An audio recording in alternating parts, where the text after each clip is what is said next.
Hey, good evening. How's everybody? Hello, Professor. How are you? Good. How are you, Ophelia?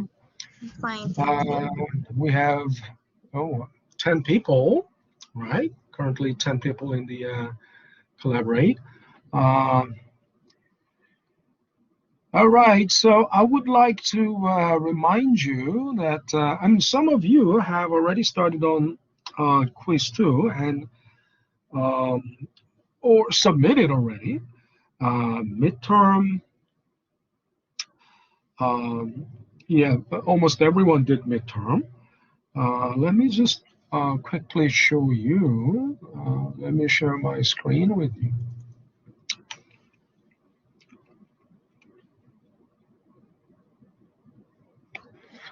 So,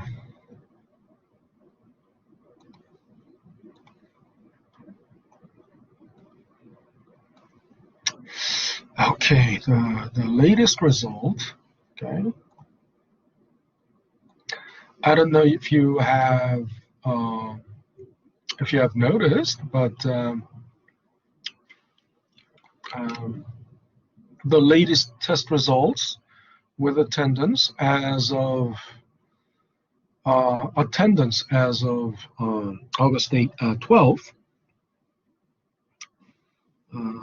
But that's the latest test results. So it includes, it's basically covering up to midterm, right? Um, quiz 2 is not due yet. So after I got quiz 2 results, then this will be updated again. So if you click on that, you will get, I have already downloaded that, so it should be there.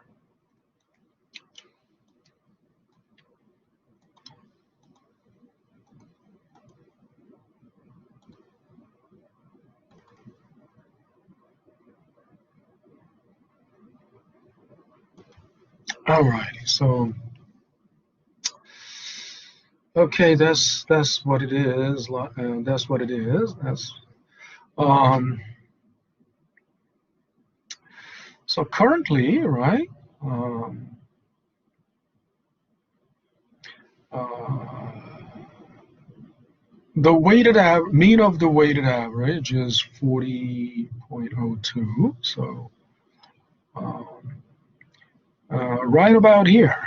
That's the mean, right? That's where the mean is. Of course, the weighted average includes only so far quiz 1 and midterm and attendance. Only attendance, right? Attendance and participation. As I said, these two don't factor into um, the semester grade calculation, but will serve, will kick in case you are at risk of falling below B minus. And standard deviation, I don't know why it wasn't highlighted, but I was almost, 10, right? Uh, so if you're about 10 points above the mean, or about, 49, 50, and that's like, cutoff point for uh, like A, or uh, again, and one standard deviation below mean, so that will be like, 30. So that means, this will be like, about here, it will be like the cutoff line for C minus. Now,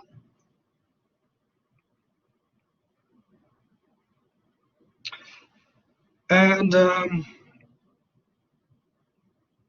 this criteria will, can slightly change depending on how the entire um, uh, test, the summary statistic um, moves. So it's a bit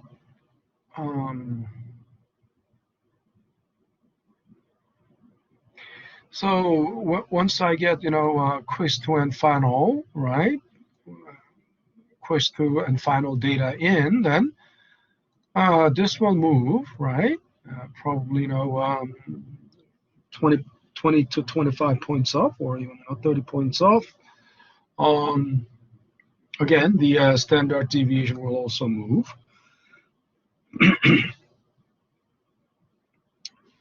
And currently, the reason I use one standard deviation as a cutoff point for either A minus or one on one end, it's going to be the cutoff point for A minus.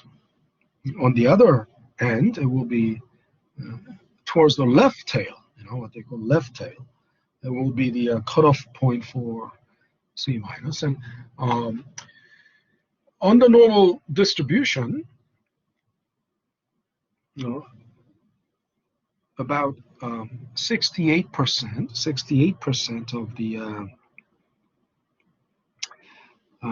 the distribution will be within one standard deviation around the mean. Of course, it applies mostly to the large sample. We have very small samples, so that normal distribution characteristics may not be exactly upheld.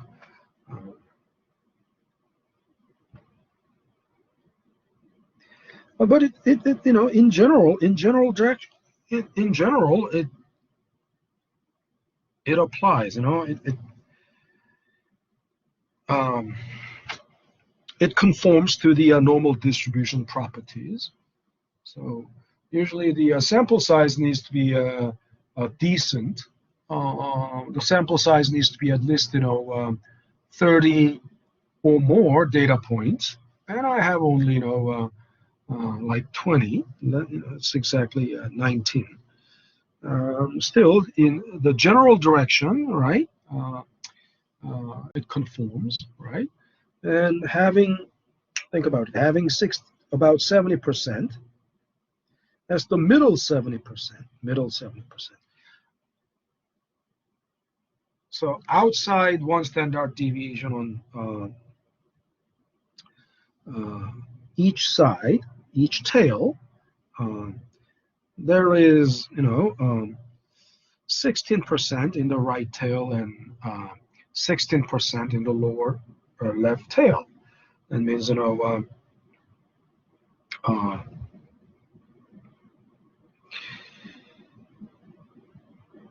so if you're in the that 15% area in the right tail segment, and I would like to, it would be easier to explain it with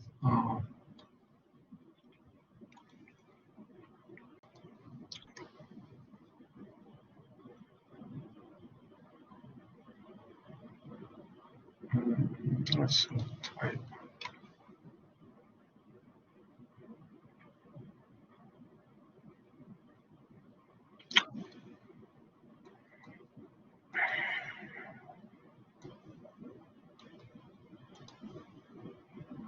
I don't have that one.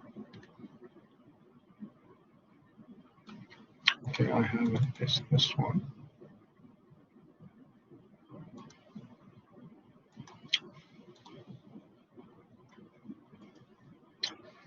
So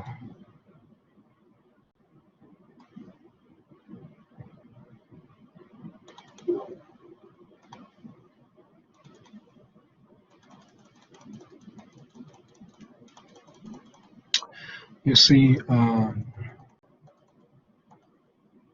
okay, this is what I'm talking about. The middle 68%, right? Middle 68%, right?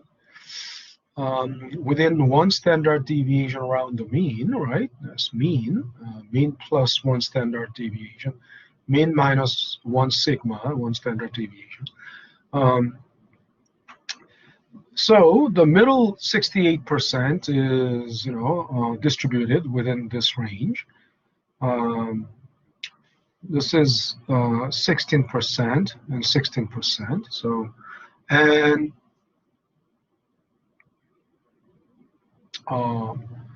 there will be only about 2% lying in the lying outside, 2 standard deviation above mean. Again, 2% lying outside or below 2 standard deviation below mean, 2 standard deviation above mean. And if you are in this is top 2% area, of course, A is guaranteed. If you're in this area, it's kind of despicable. But it's inevitable that someone in this area would get, lower, tail, will get F. But if you are, so if you are distributed somewhere here, so depending on the after the final, depending on the summary statistics of the all the data, the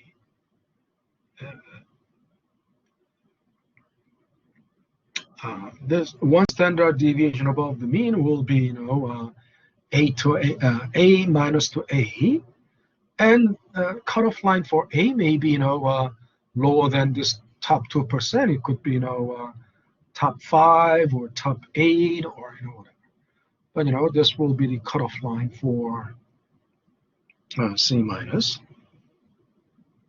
I mean, here, one standard deviation below mean, and then the in the lower 16%, that will be, D plus to F. But again, depending on the result of all the data, right? The cutoff line could be 1.5. Cutoff line for C minus could be 1.25 standard deviation below mean, or it can be adjusted a little because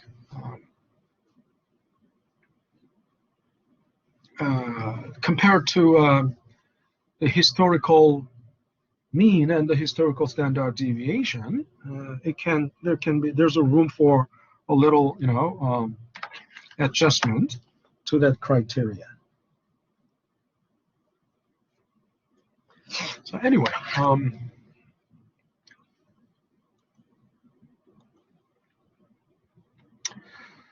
and look at your if you click on for example, if you click on this, of course, the source data source, right? Source data. You can tell who this is. I mean, you can't tell who this is, but if you have 4 here, there are 2 4s, so can't quite tell. Obviously,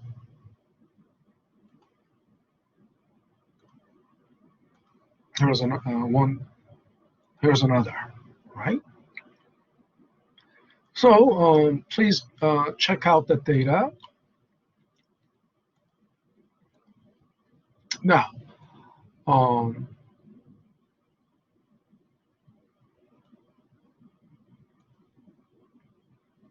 so I would like to again. So since tomorrow is the deadline for quiz 2, quiz 2 was mainly about bond valuation. So here, I don't want to.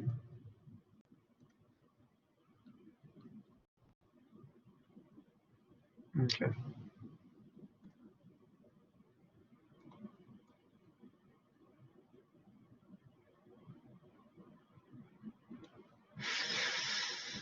So let me briefly talk about the bond valuation and what kind of problems you can encounter in the quiz 2. So, oh, that is clearly not the.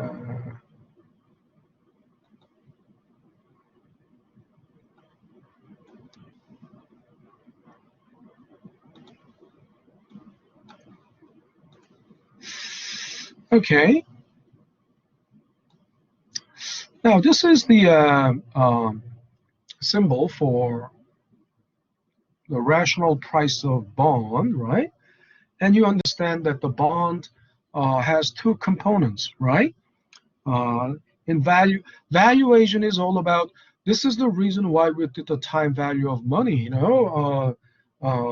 leading to up to the week, leading to the bond valuation, and that also for stock valuation as well.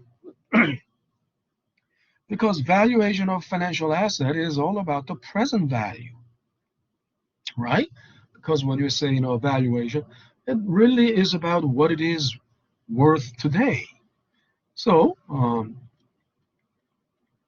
and you understand, bond uh, has uh, two, income stream.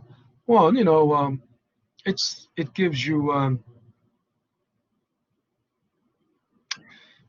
you the coupon payment.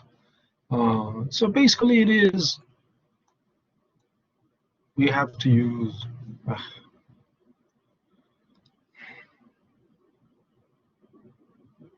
Okay.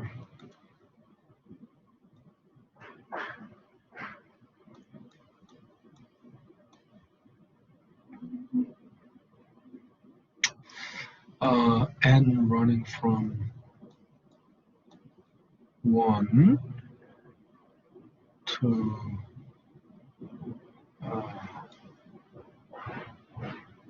the terminal time. So I would rather you write it like this.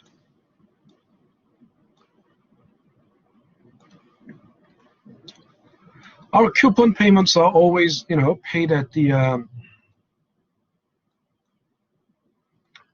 end of every semester, right? Every 6 months. So if the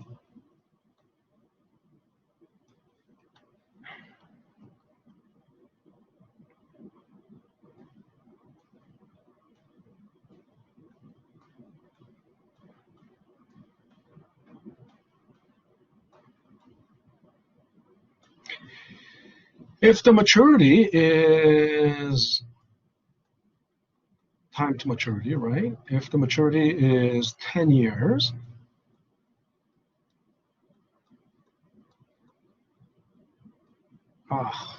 it's so hard to write this.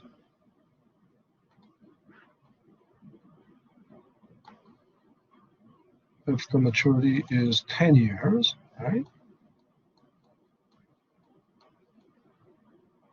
10-year bond, then N is 20, right? Everyone understands this because bond pays interest every 6 months.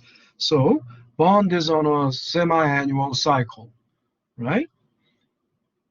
So basically all those coupon interests will be, discounted to present, right?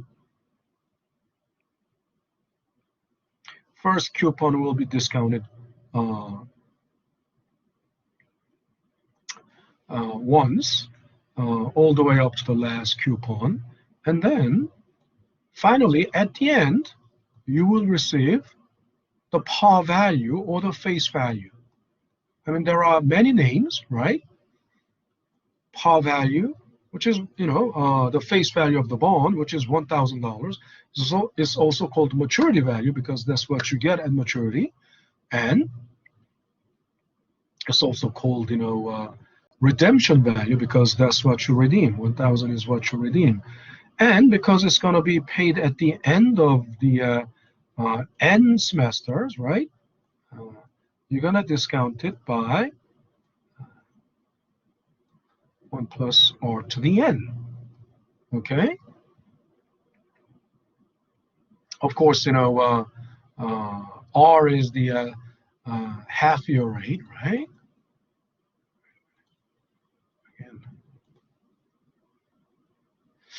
So we know then this is annuity. This is basically because coupon is always the same amount.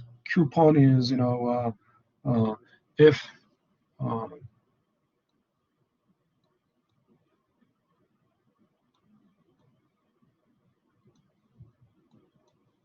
you know what this is, coupon rate, right? Coupon rate. If coupon rate is 10%, and the periodic rate, R is the periodic rate, which is, half year rate, semi-annual rate, which will be 5%, because in bond, M is always 2, right? In bond,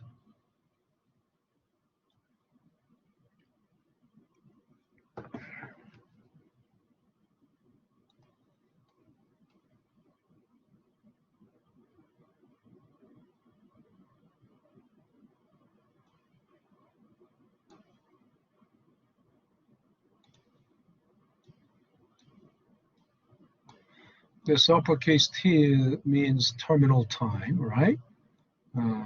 Terminal time, so maturity. Compounding frequency is always 2.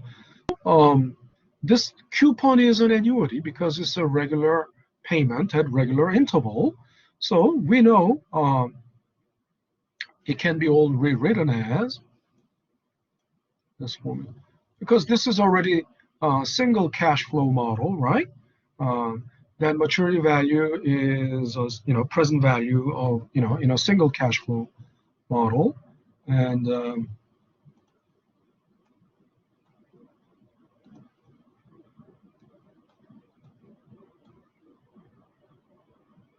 this is annuity, so we know the annuity formula we can use.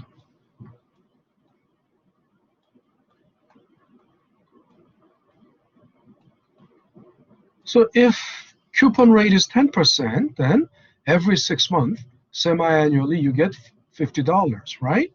Right. And then, again,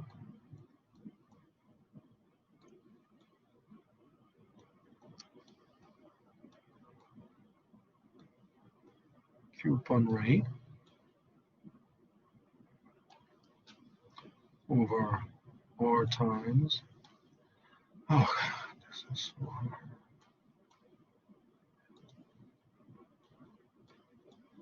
hard. R times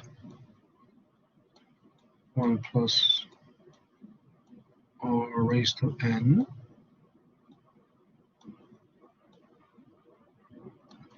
And then, because this is only, annuity part, right? And then future value of 1 plus R raised to N. Okay. Any questions so far? Any questions? I don't think you have any questions. Okay, thank you. This isn't that. So, so actually, let's use this. And so according to this scenario, then it's going to be $50, right? Because the face value is always 1,000, right? All the bonds have face value of 1,000. There are only, one exception. Municipal bonds have face value of 5,000. So municipal bond is the only exception. Basically, all the bonds have, face value of 1,000. And the bonds that are traded in the market. If there is a special purpose bond that is not traded in the market,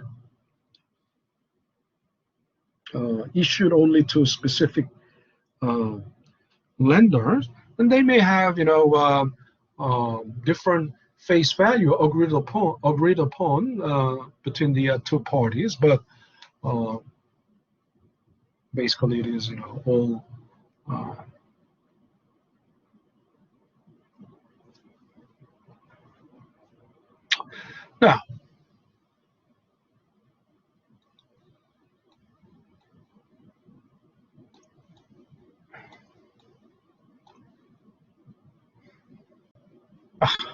Again, it's 0.5%, or 5%. I'm sorry. Oh, no. I'm sorry. This is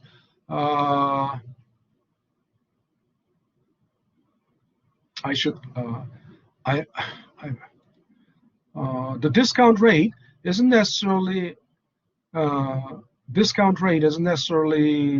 um, coupon rate by M. Of course, discount rate is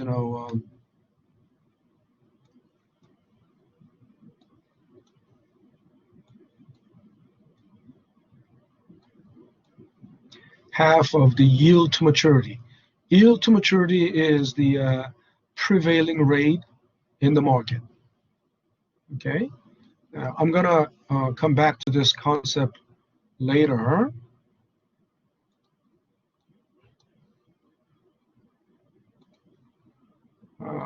It's not easy.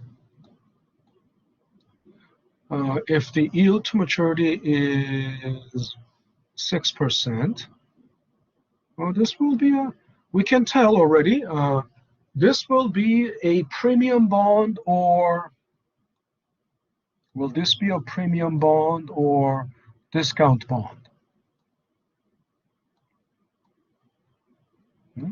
We talked about this at the beginning of, not the beginning, but at the earlier stage, right?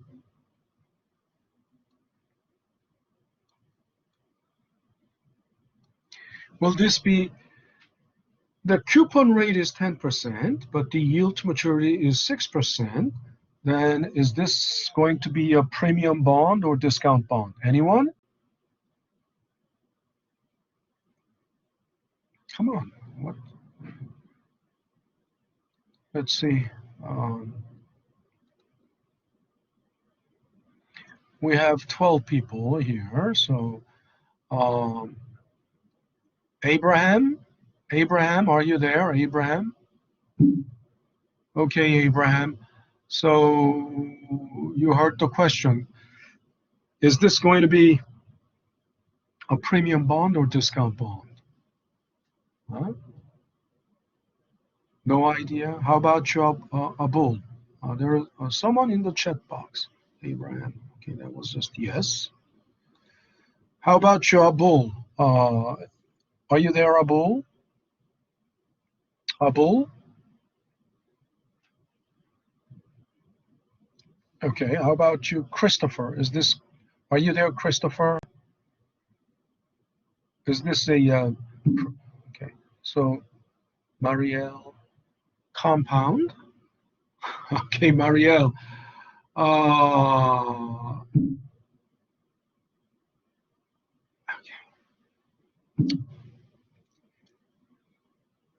Okay, Abraham said premium. Yes, it's going to be a premium bond. So Abraham, you get, it's going to be a premium bond.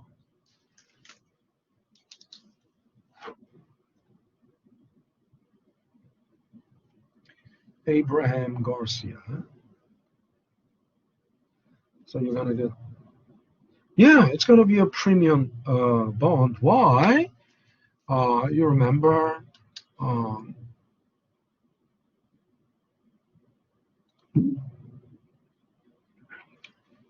we did this, somebody typed in.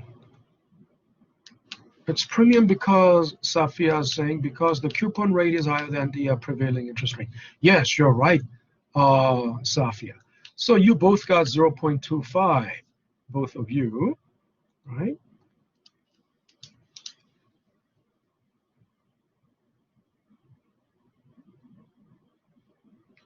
So today, Yeah, we can already tell it's going to be a premium bond. And if you actually, do the math,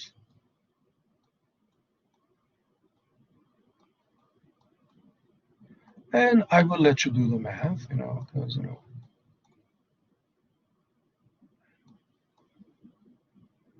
simply a matter of,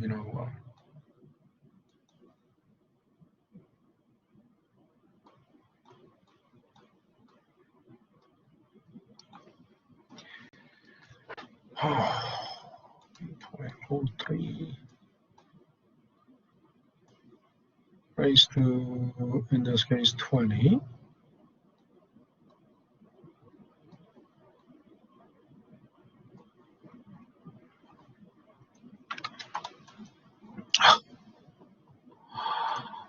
Oh, here's the undo. Oh, Jesus, that saves me.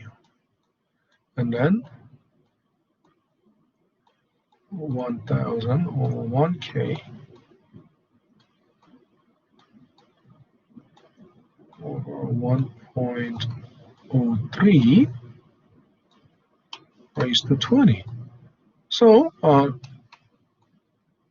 can someone please, do this calculation, do this math? I mean, it's not going to be that difficult.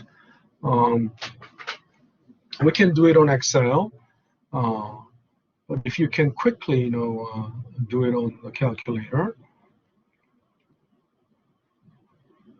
and you can confirm that it's going to be a premium bond. Okay, so this is, basically how you do the bond valuation. But then, here's another. In my lecture, I also used this notation. I used also this notation. And then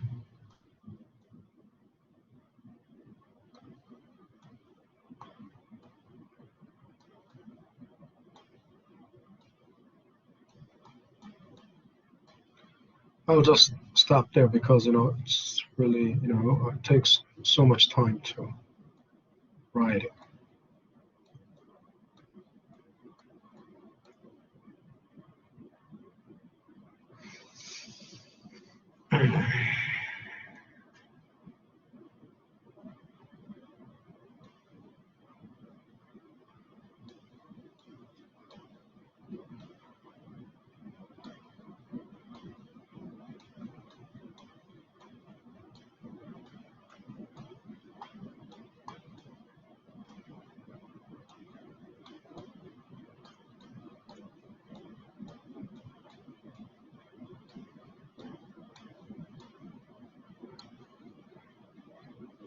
Okay. Now this is a bit.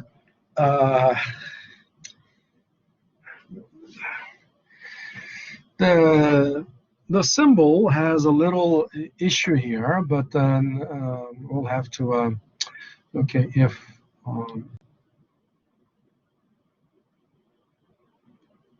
let's consider this yield between these two formulas, right? Between these two formulas. So let's consider y to be y yield to maturity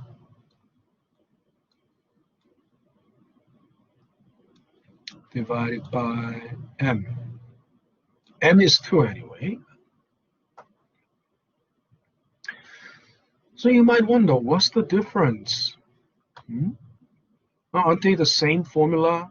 Aren't they the same formula? Of course, I don't like to write every detail, but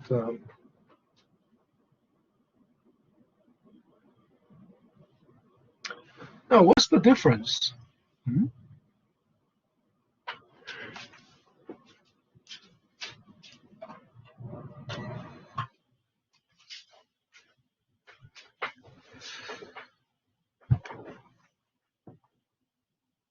Now, first, let me ask you a question. Can we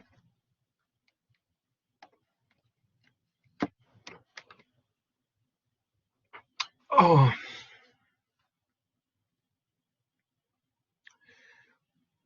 now this formula is basically the formula to find what? This formula is the formula to solve for what? What is the unknown in this formula? Anyone?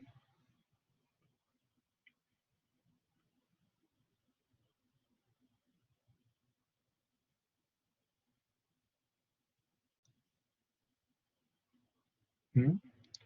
What is the unknown in this formula? To find out what Looks type like of nobody bond it knows. is? Huh? Is it to find out what type of bond you're getting?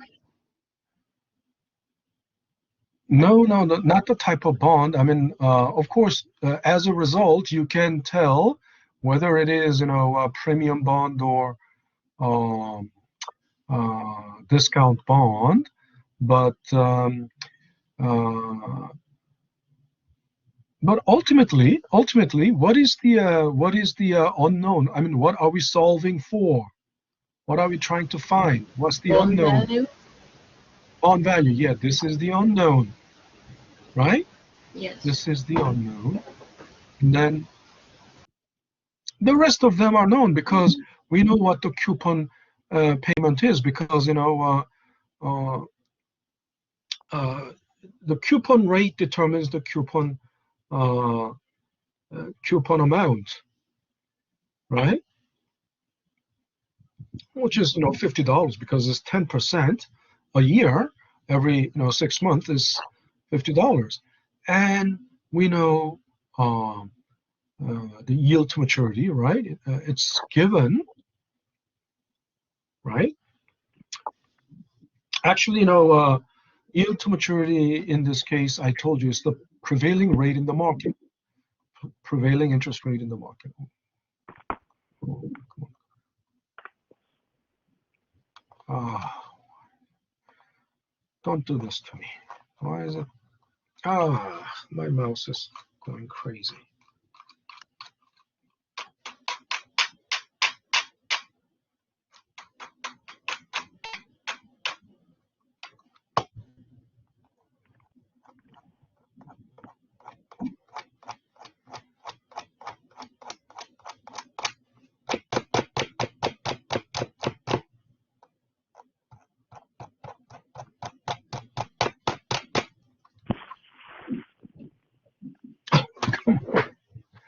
Is there any other way?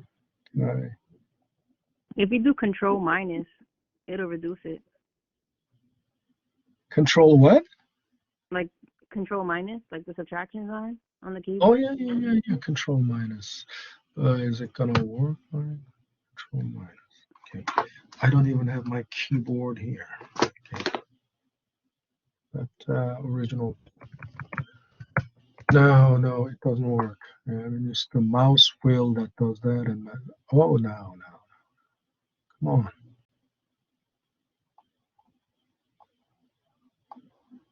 Okay, sometimes it's really acting up like crazy. Okay.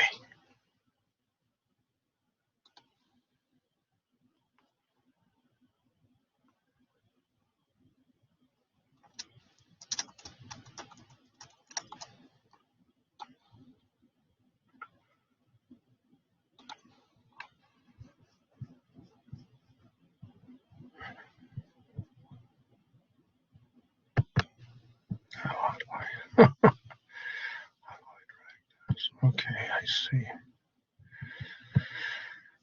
Okay, now I can drag it down like this. Okay. So, yeah, this is the unknown. The rest of them are known. And what did I say? Yield to maturity is the prevailing rate in the market. What does that exactly mean? Uh, and I said before that the prevailing rate in the market is the average interest rate.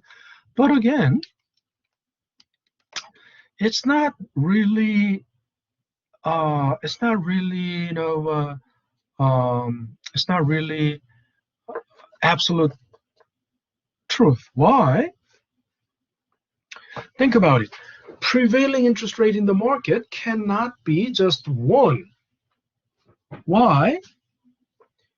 You understand that depending on the lender, because this is bond, and the bond is the borrowing from the companies.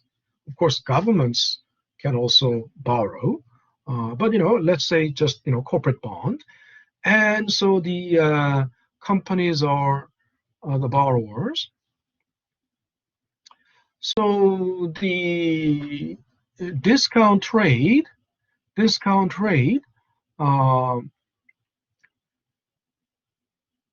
depends on the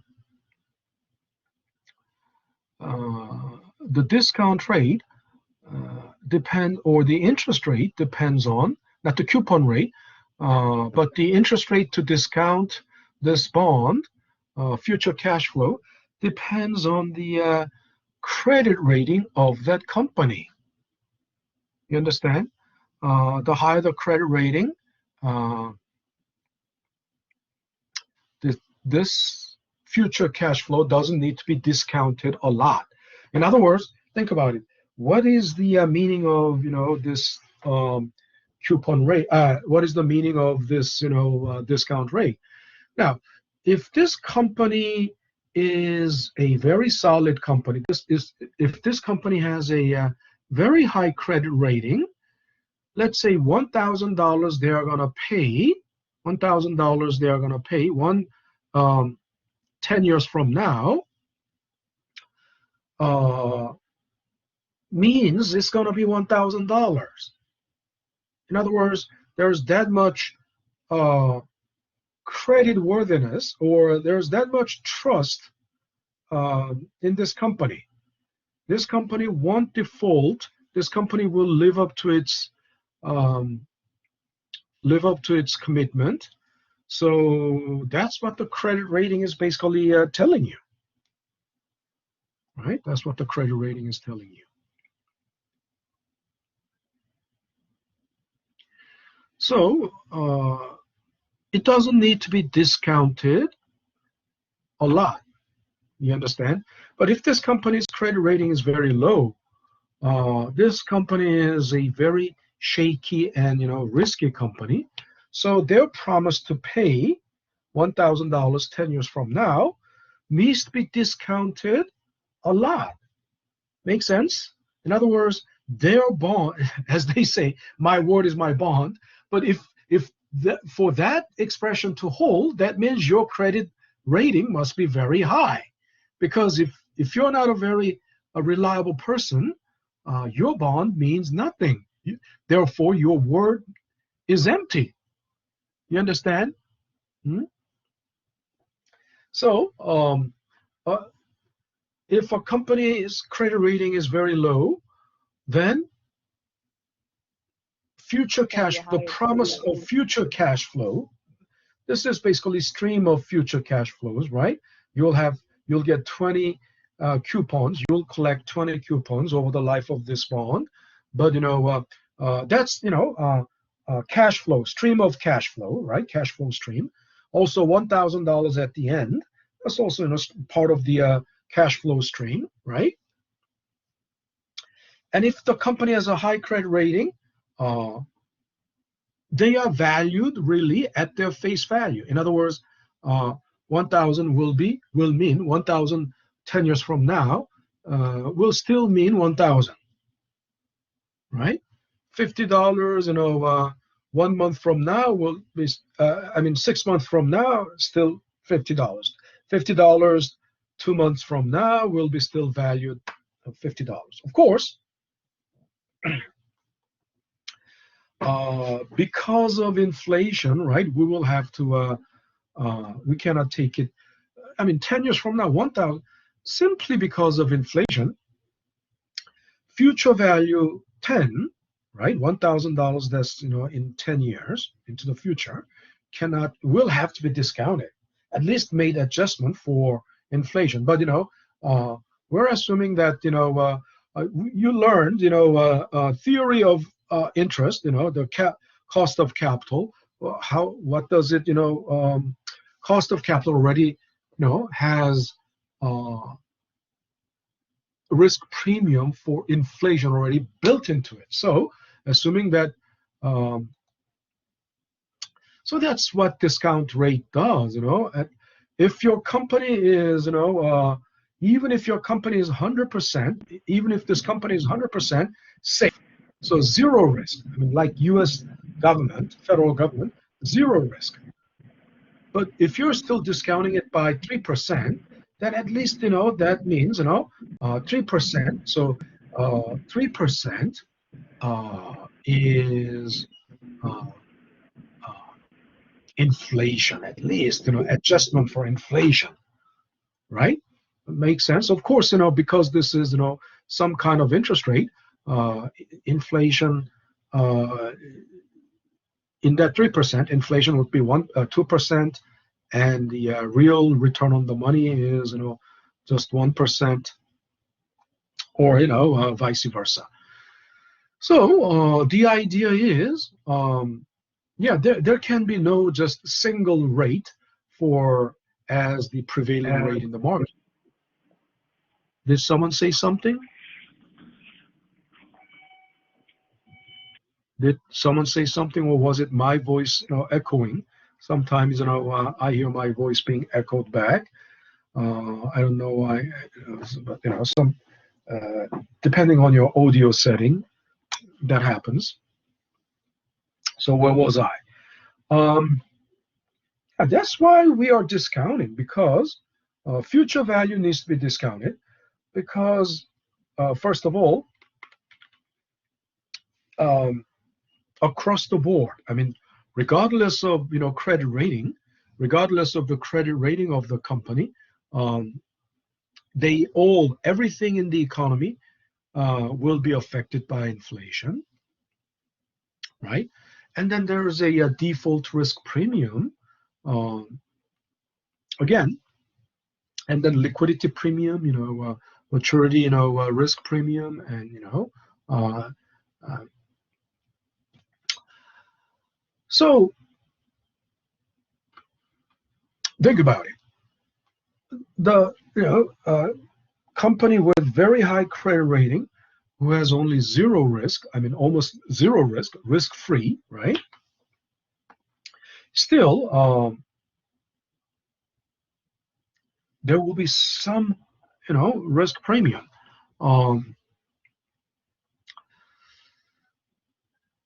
And the prevailing rate in the market there cannot be only just one single rate for the entire market. Why? Because there are different risk classes, and I've been telling you over and over, in the bond market, all the companies, there would be, triple A, double A, single A, triple B, double B, single B, triple C, double C. What are all these, classes, risk classes? They mean, so if your bond, if your company is, in triple B class, your bond, that means your bond's credit rating is triple B. And for triple B, it won't be your company only. There are hundreds of companies or thousands of companies that are in triple B category. You understand? And then the prevailing rate in the market for the triple B companies is the somehow average coupon rate of the average coupon rate of the it's close to average coupon rate of the triple B companies. Okay, because that's what the in of course the return doesn't only include only the coupon, but eventually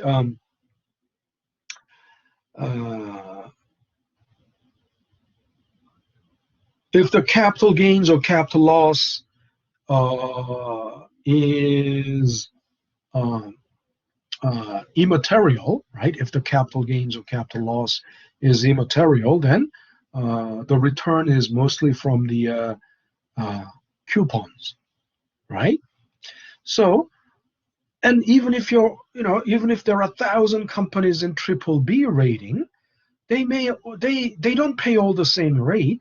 They don't pay all the same coupon rate. There's some difference. Why? If you all pay the same, right? Then there's no, from the bond investors perspective, right? The bond investor will become indifferent. You understand? There's no. It's like you go to the. It's like a perfect competition. You understand? In a perfect competition, there are numerous sellers, right? Which are basically indistinguishable from one another, and they are all, I mean, pretty much alike in their company size.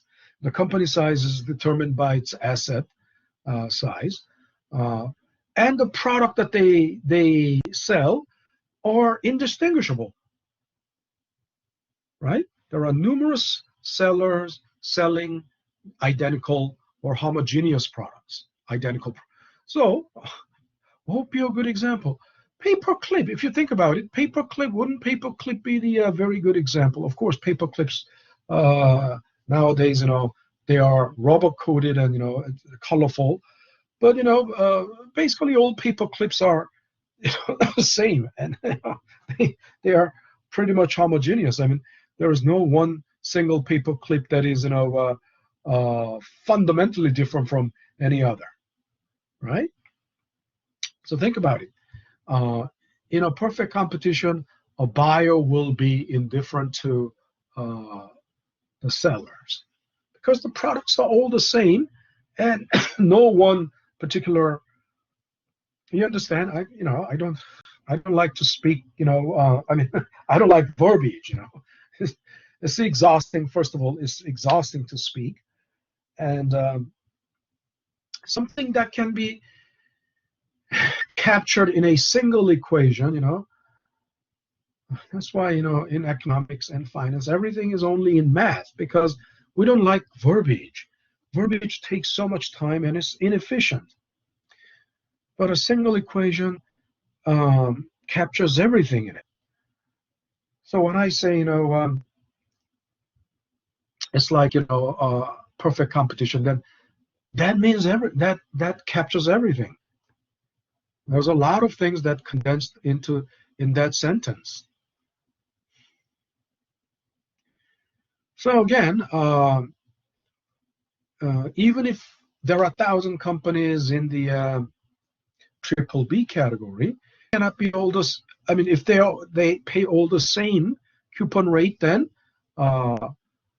they cannot attract. Think about it. The buyers or the investors will be attracted to someone who pays better.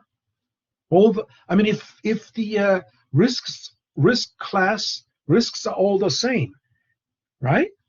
The 1,000 companies are all in B. There are 1,000 companies all in triple B, so their risk is basically the same. Then I would go for the one that gives me the best rate, right? So there will be a variation, a slight variation. It cannot be a significant difference, but slight variation in the coupon rate they pay, because that is that makes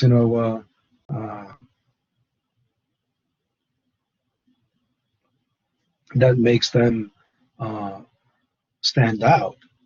Okay. But so some company may pay slightly more, some company may slightly less,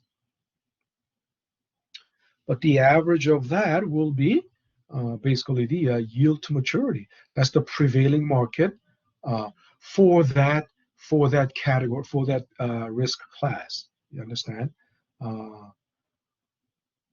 So when we say prevailing rate in the market, we just assumed it would be for convenience, for the sake of convenience and ease. We assumed, average of all interest rates.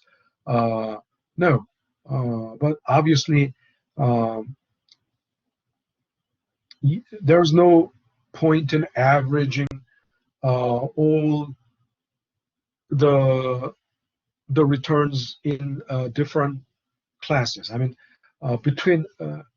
there will be a huge difference between AAA companies' return and then triple C companies' return, and even single D company. I mean, the company in the D category has D. It just happens to be that D stands for default.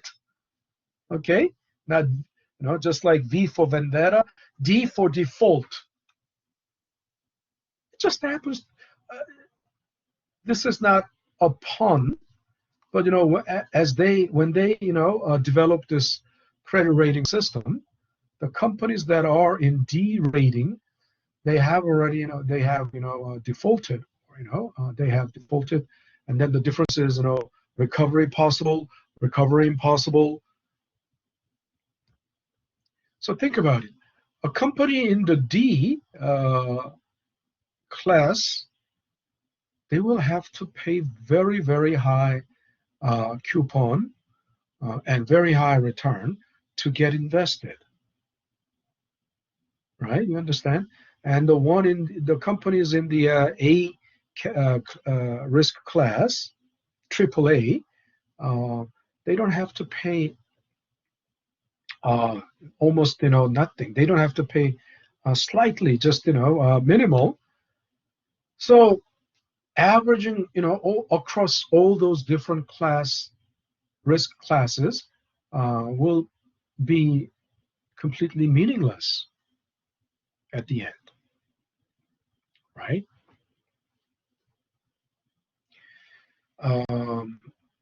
Also in statistics, when you average a large, when you find the mean, when you average across a large sample size, that average will lose all characteristics. In other words, it cannot represent the particular sample group. I mean, think about it. We average every human being, everyone in the human race, let's say, find what is the average eye color? It comes out to something very gray, right? It will come out to something gray. And what is, or it will be an average height, average weight of everyone on this earth. It will be a neutral number, very neutral number, right? And a very, very, very, extremely large sample size, so something like,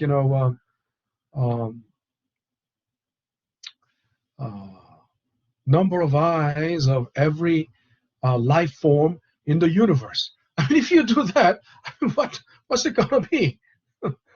Every human beings have 2 eyes, but who knows? In some galaxy far, far away, there may be aliens with 6 eyes, and there may be some alien race that has only 1 eye. And then if we average all across of extremely large sample, right, extremely large data set, it becomes meaningless. You understand? So again, when we say prevailing market in the prevailing rate in the market, you have to if you just find such a universal average, it becomes meaningless, right? Average for AAA class or AA class, single A class, and even among them, I told you, even in AAA there is AAA plus, AAA, AAA minus, and then so there's more ramification. There's more ramification, or more branching out, right? More branching out of these categories. Then even in A, there will be nine different grades, right? Nine different grades from AAA plus, AAA minus, AA plus, AA minus. Look, so every class would to their own, in other words, to their own league, right? The mean, the average is meaningful to a particular league, not if the average of the average, it won't be meaningful. So back to so that took a lot of time, but so back to 708 already. So yield to maturity, they say it's the long-term yield, long-term return, also a prevailing rate in the market, but that's particular to that class. Now, and the thing is, this was given in this case. It was given in this case because, think about it, if this is the unknown,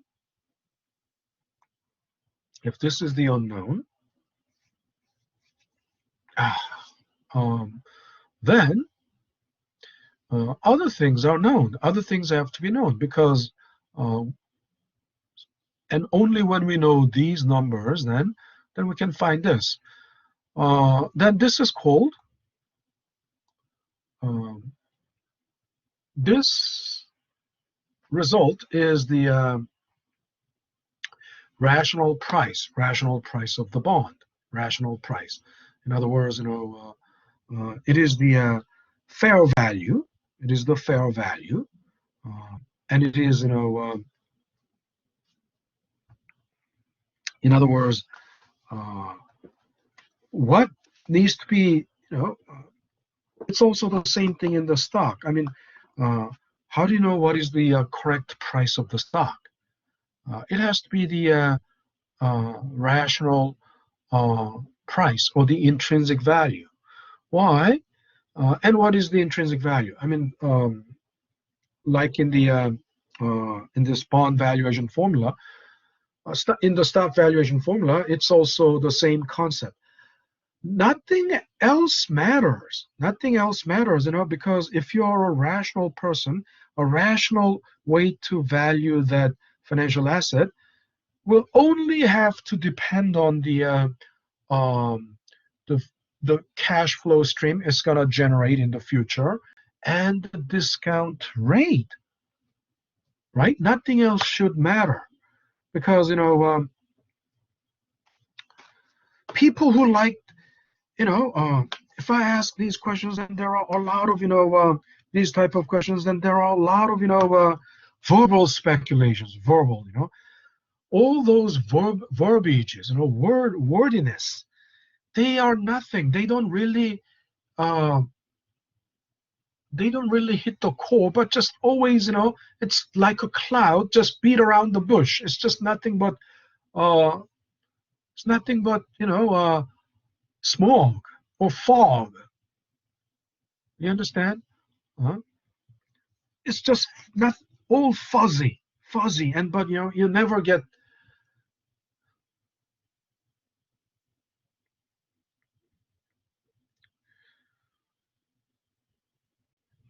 So think about it.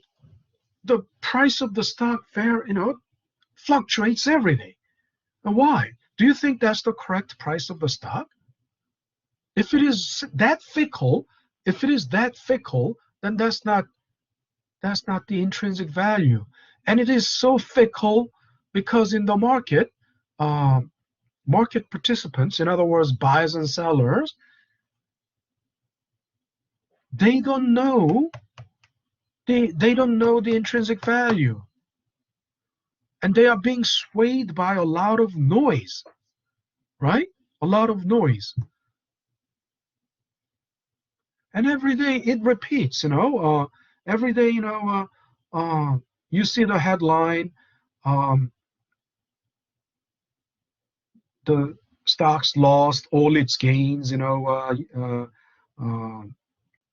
the stock started, the market started low, uh, and shedding all the gains from yesterday's, trading.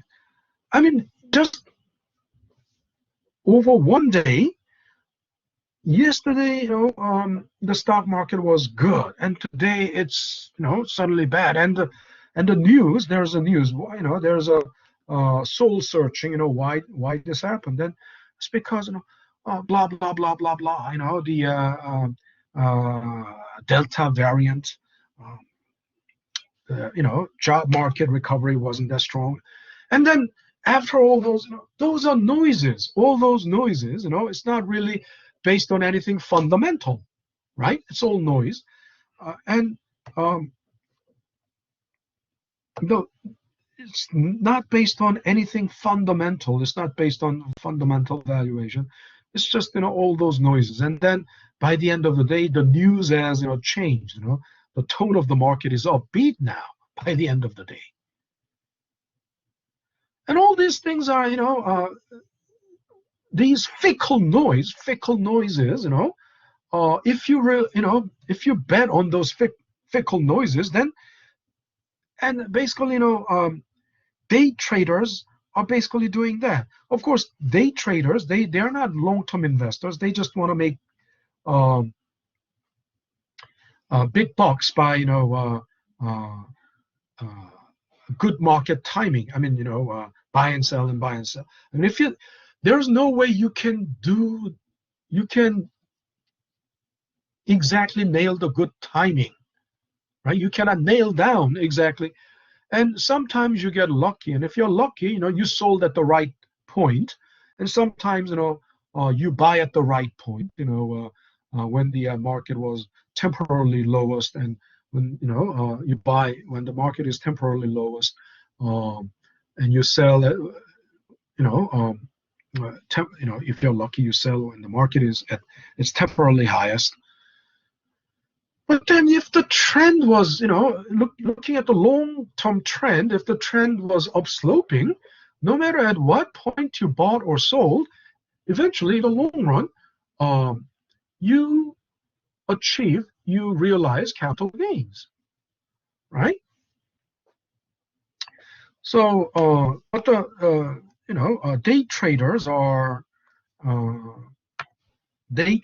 basically, trying to make money by, frequent transactions, and market they think, they can do the exact market timing, but no, there's no way you can do that exact market timing. I mean, basically, the short-term movement is, mainly, what they call chart analysis. They rely on chart analysis. It's also called technical analysis, but there's nothing technical about it. It's just uh, the name. Yeah, it's technical because they're looking at the shapes of the price actions, the price trend. But it's very mechanical to read it. It's not. Also, there's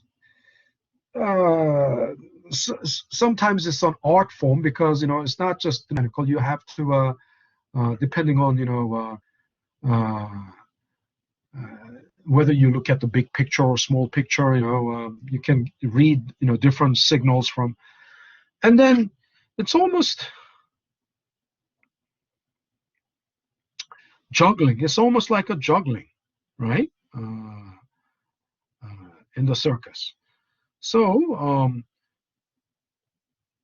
some it's it's pure luck. I mean, in the short-term day trading, if you were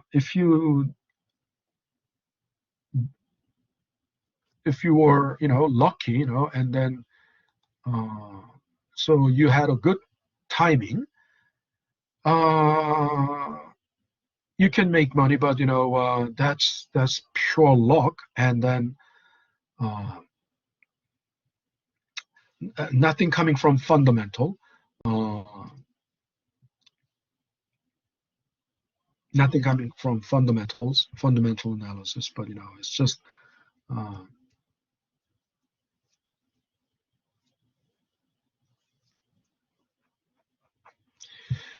but the point I was trying to make, intrinsic value. So what is the intrinsic value? It's fair value, rational price, and intrinsic value is basically it's called rational price because it's only the valuation depends only on rational factors, and the rational factors are the expected future cash flow and the discount rate. And the expected cash flow in case of bond is obvious because bond pays you fixed amount. There's no secret to it, and it is, it cannot change. It will pay you the coupon no matter what, right? I mean, as long as they pay coupons, that a coupon amount is something that you already know. That's already a known future cash flow, and the yield to maturity is known. As long as it is the prevailing market rate for that risk class, it's known. You can. But if I write it this way, and again, this is my notation. I mean, the notation some people may use this as the, some people may use this as the intrinsic value, because intrinsic value is the present value of all the future cash flow. But I use this as the, in this case, this is not the unknown. This is not the unknown. This is what? This is the,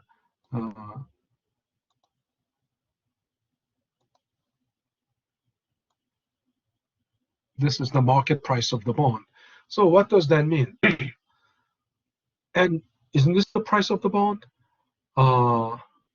Yes, but I told you this is the not the market price, but this is the rational price or intrinsic value.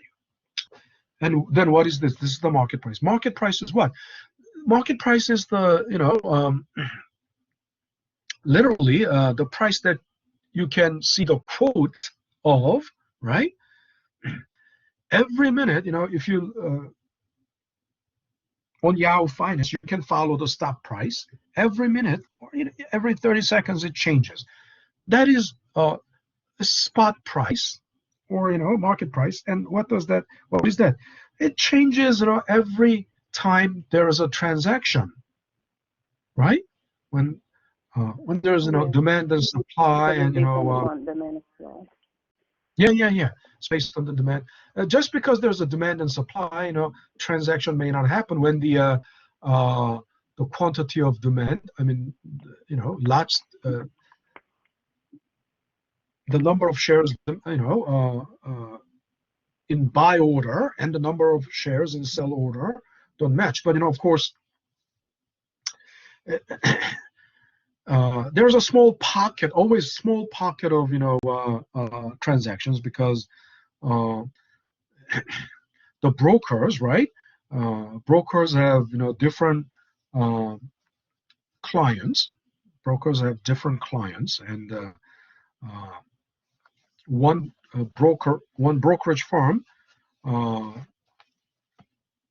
collects all the at one point, collects all the buy order of the clients they have.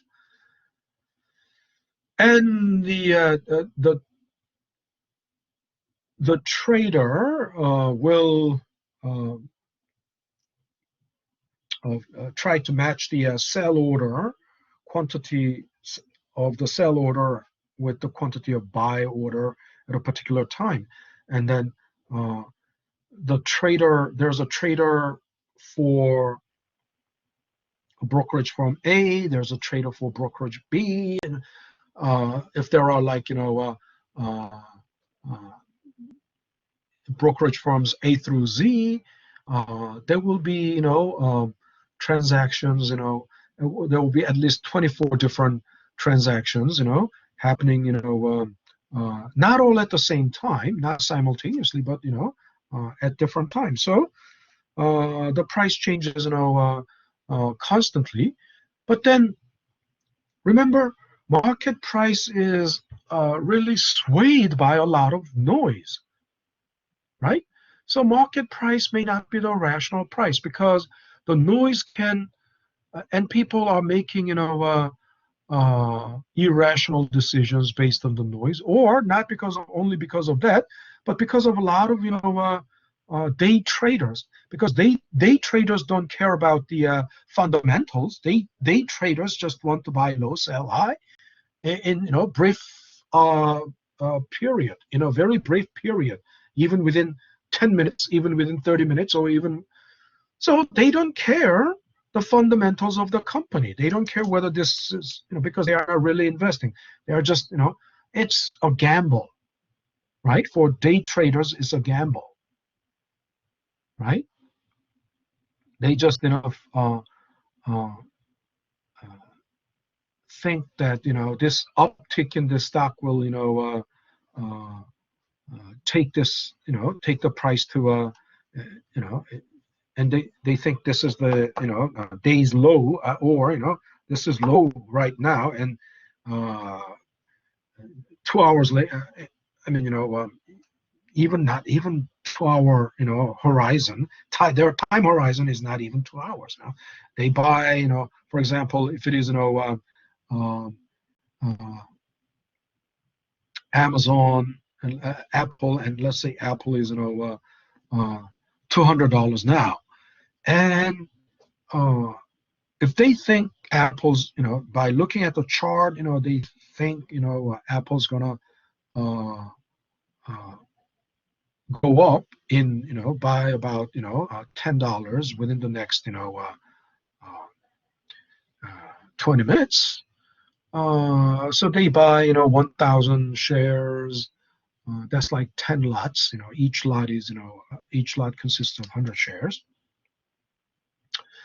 10 lots. They place buy order and then market order. So at that, if it is $200, and at that point, if the transaction can happen, meaning there's from the sell side, there's also they're selling 10 lots,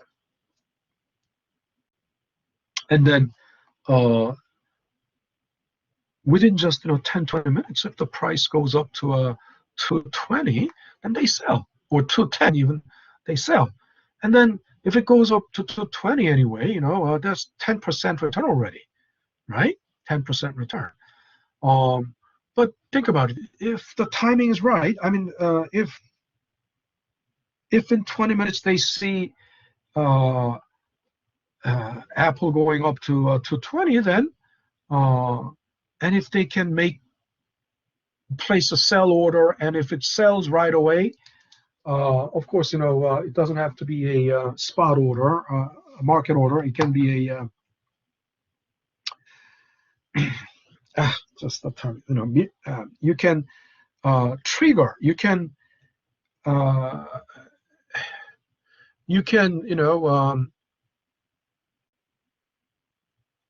oh, suddenly the word escapes me. You can precondition the order to be executed when it hits, a limit order. You can do the limit order, and then if it hits 220, it will be automatically executed. Sell will be executed. But in reality, the market, just because you saw that when you saw, the price is 220, it doesn't necessarily guarantee that the order is executed exactly at that point, because for order to get executed, there's time delay, and the order is executed. Actually, when the order is executed, it's the price at that point that the order is executed, not the price that you saw, right? If there could be a 1 minute delay, or could be a 30-second delay. But look, if you're not lucky, the price, when you saw the price jump to 220, so you placed the sell order, but let's say there was a time delay. Even if it is a limit order, it could be there could be a time delay, but a minimal time delay. But if it is a market order, there can be a time delay, and within that 1 minute span of time, the price may no longer be 220. It could fall to 190, right? It could fall to 190, even in that split second, right? And look, so if you think you are a smart smart aleck, I don't want to use the term ASS, smart. The original expression is smart aleck. If you're a smart aleck, a hotshot trader, you can self-defeat. You can defeat your own self. You understand? There's even 10-second delay or some delay, in between the point when between the point where the order is placed and the point where the order is executed. And during this, sometimes if you're, you think you did the perfect market timing, but sometimes it's not guaranteed, right? So day traders are basically gamblers, and that's not investing, and I don't recommend day trading. And you cannot, as an individual, you cannot beat the institutional investors, because institutional investors use supercomputer that can be faster than you by nanosecond, even by nanoseconds. And so if you're at the tail end, you're the one falling with. Think about it.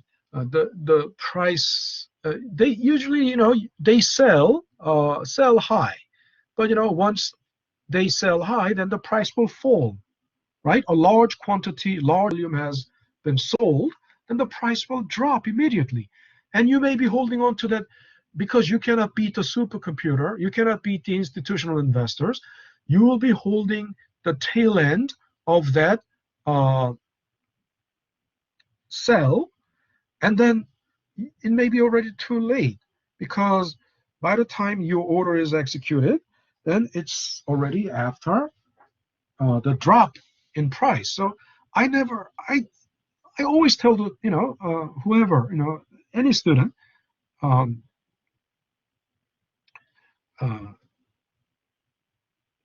don't become a day trader, because you think you are a smart aleck and you can. Sometimes you get lucky, but most of the times you lose. Okay, and so the market price is not rational price, because it's being moved a lot by noise. Okay, so this is the symbol for market price, and the market price is what? It's already given, it's known, because you look up the quote, financial market quote, it's there, it's the market price, and it has nothing to do with the fundamentals. It has nothing to do with the intrinsic value. And of course, if the market is efficient, then market price and the intrinsic value will be one and the same. But most of the times there is discrepancy, right? In the long run, in equilibrium, they will be the same thing. But in the short run, there will always be some discrepancy. And so if this is the known value, then what is the unknown? This is the unknown, right? In other words, we know the other things. Coupon rate is already given, so we know what the coupon will be.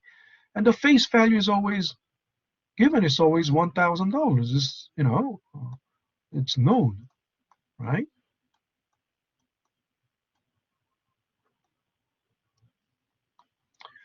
And coupon is, whatever, $50 is known. And is known. I mean, if this is a 20-year bond, if 10 years are left, this is going to be 20, and it's going to be 20. If 15 years are left, if 8 years are left, right? 2 years have passed, so 8 years left to maturity. There will be, n will be 16. So it's all known. This is known, because it's the market price. You just look up, the quote, right?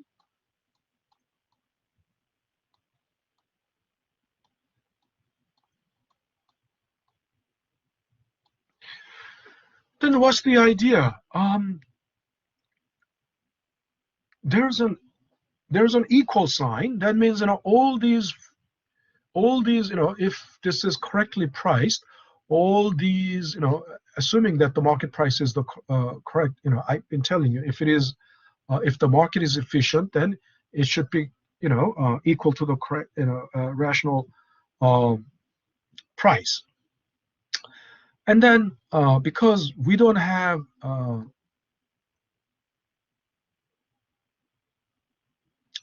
and since, based on the market price, and we would like to hope, and we assume that this is, at this point, what better indicator do we have of the intrinsic value? This is the only, indicator of the intrinsic value. So then what? So in other words, all these future cash flows, when discounted to present, that should be the market price, right? So then what determines, in other words, there's only one thing missing to make the right-hand side equal to the left-hand side. What is that? It's the discount rate. So if we solve this equation for this discount rate, again, this discount rate is half-year rate. Eventually, we will need to convert it into annual rate, which is not difficult. Times 2 will. And when we say yield, it's the annual return, annual rate, not half-year rate. So that's why I'm using a lowercase here, because there's no other way.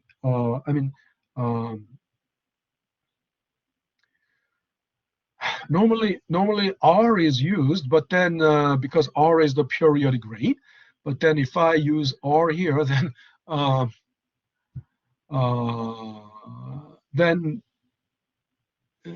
it's not very different from,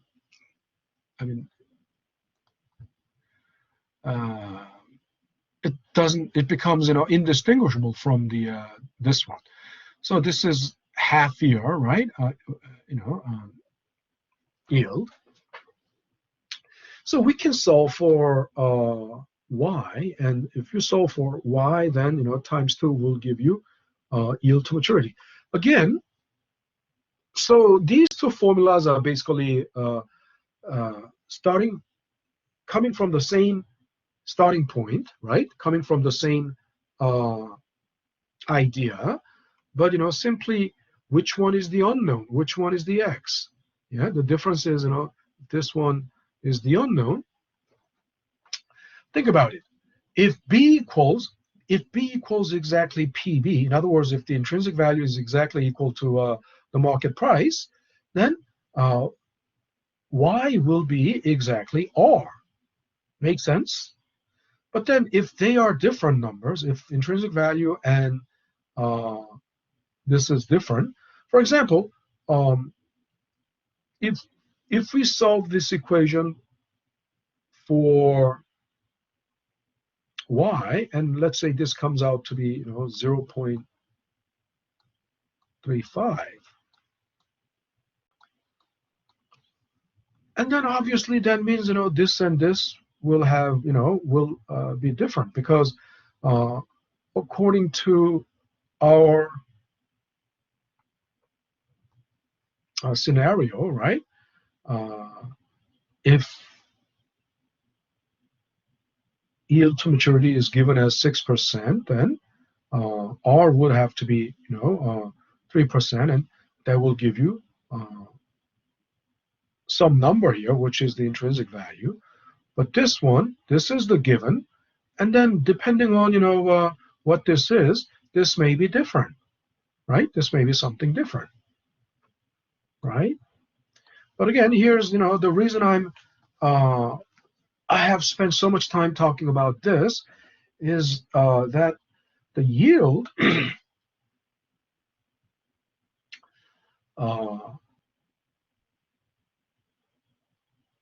the concept of yield, right, is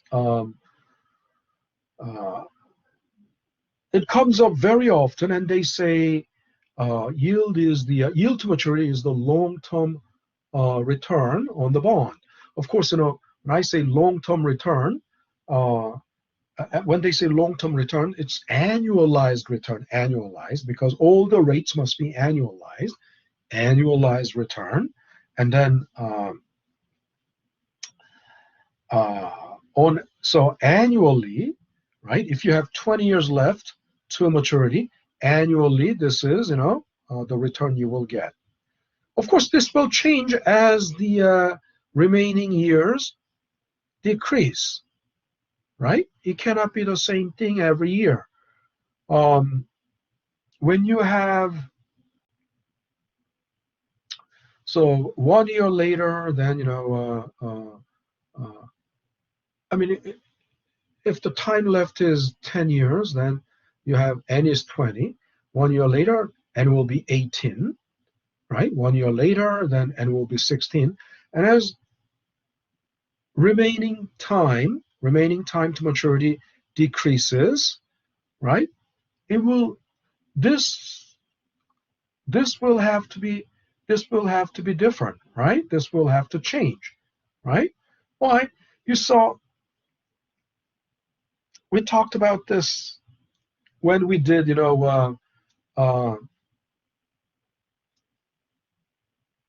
annuities, because in annuity formula, right? Annuity formula, as n goes up, right? As n goes up, the present value of annuity will go up. You remember that? Why? But in a single cash flow model, the present value will go down as n goes up. But in annuities, as n goes up, the present value of annuities will go up, because why? Because the longer the time frame, the longer the maturity, there will be more coupons to receive.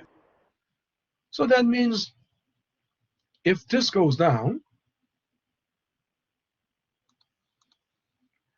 then you remember, if R goes up, if the rate goes up, then the present value goes down, because it's in the denominator, right? As the denominator goes up, the whole thing goes down. But if R doesn't change, rate doesn't change, but N changes, right? And if N goes up, the whole thing the present value of annuities go up, because this one is a constant, but this one gets bigger. As this one, N goes down. If N goes up, this one will get bigger. This one will get smaller, right? This fraction will get smaller as N goes up. and smaller term is subtracted from a constant, so the result will, will go up. On the other end, if n goes down, right? If n goes down, this term will go down. This fraction will go down because as n goes down, as n goes down, the whole fraction will go up because the denominator goes down. As the denominator goes down, the whole fraction will have to go down, go up. And as the whole fraction goes up, you subtract a smaller number from the constant. What am I talking about?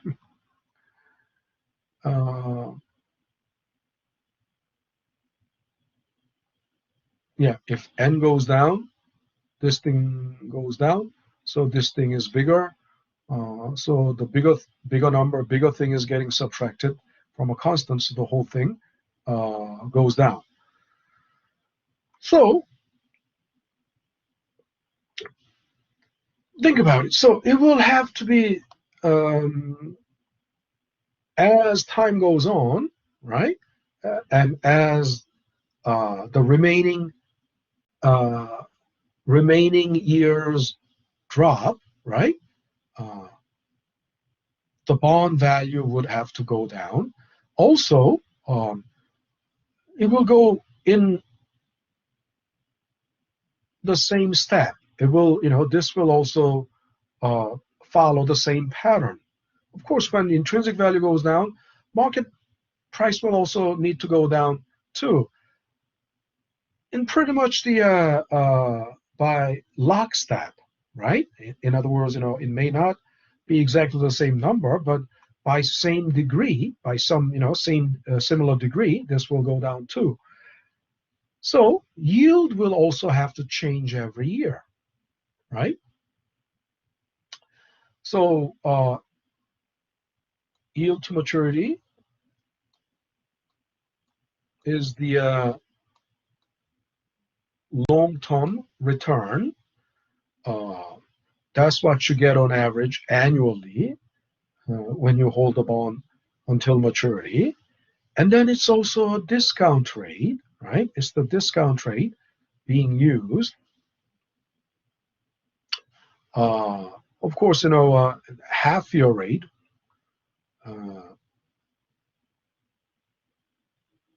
And when it is used as the discount rate, it is to find the intrinsic value. So half-year rate of this is, half-year rate of this is this, R, right? Now,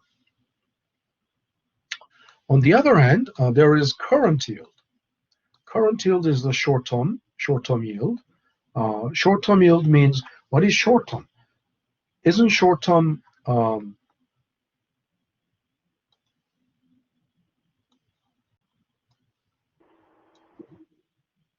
what's going on? So mathematically, yield to maturity is okay. Mathematically, there is another name for that. It's called internal rate of return. Internal rate of return. What is internal rate of return? Internal rate of return means the discount rate that equates both sides of the equation. In other words, it's the rate, depending on what this rate is, right? This equation can be, equal or not. In other words, depending on what that is, right? I mean, there are three possibilities. This is the left-hand side, and this is the right-hand side. In other words,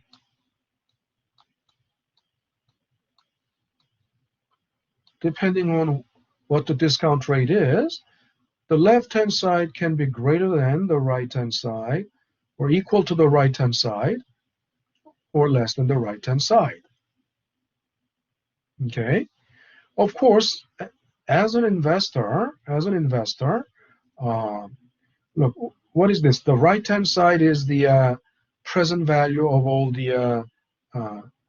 If you think about it, the right-hand side is the actually the present value of all those future cash flows.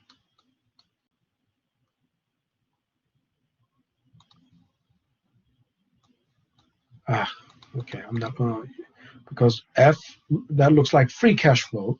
Free cash flow, of course it's the future free cash flow, but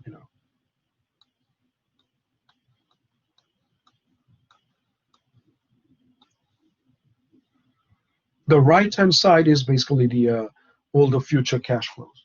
So, as an investor, you cannot accept this. You cannot accept this. Isn't that right? You cannot accept. Why? Because what is this? This is the price that you pay. If you're investing in something, right, you have to pay the market price. There's no other way. Isn't it right? You cannot argue with the broker. You cannot argue with the brokerage firm. You cannot argue with the trader on the trading floor that I'm not buying this because this is not the, if you believe this is not the rational price. If you think so, then wait until the price comes to your rational price. But if you need to buy now, and but so if you wait, it may hit your, it may be your intrinsic value. I mean, intrinsic value is important because that's the fair value. And our point is, what we want to do is,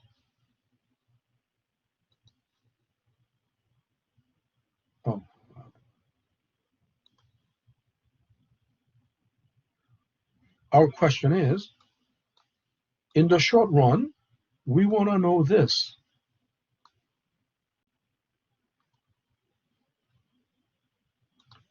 In the short run, right? 3 possibilities, of course.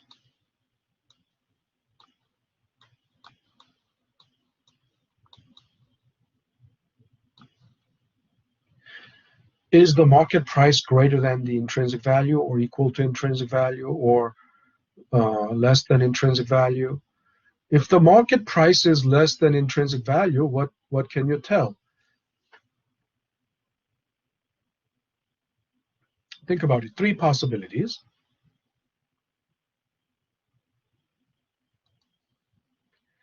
I don't know if you're even following.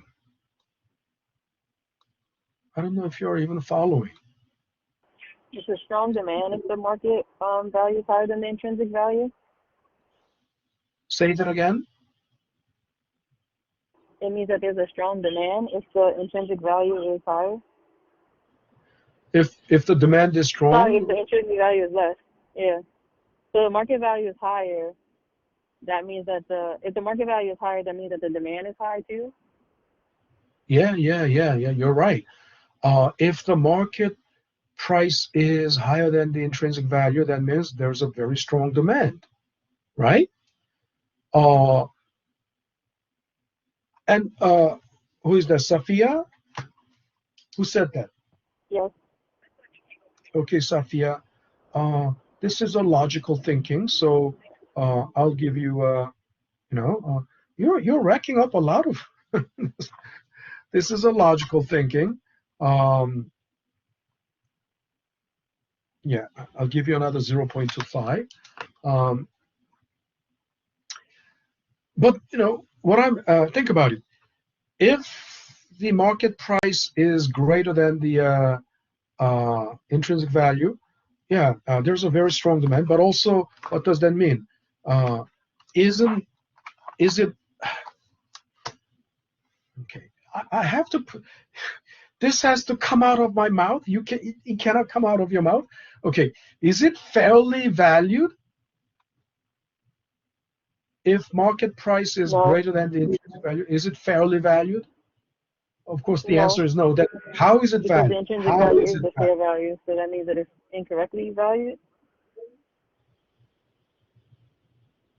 It's incorrectly valued. Yeah, that's true. But I mean, even if it is incorrectly valued, then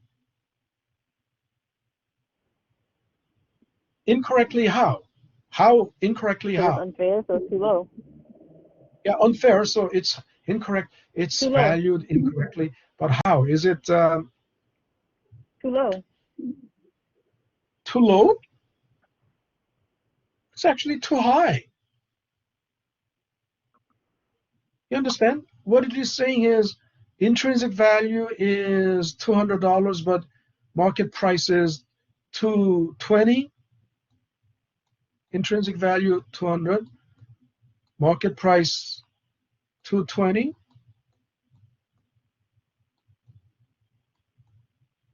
This is what it means. It's not too low, it's too high, right? Mm. But you know what? How do you also say this? How do you also call this? This stock is, if it is this,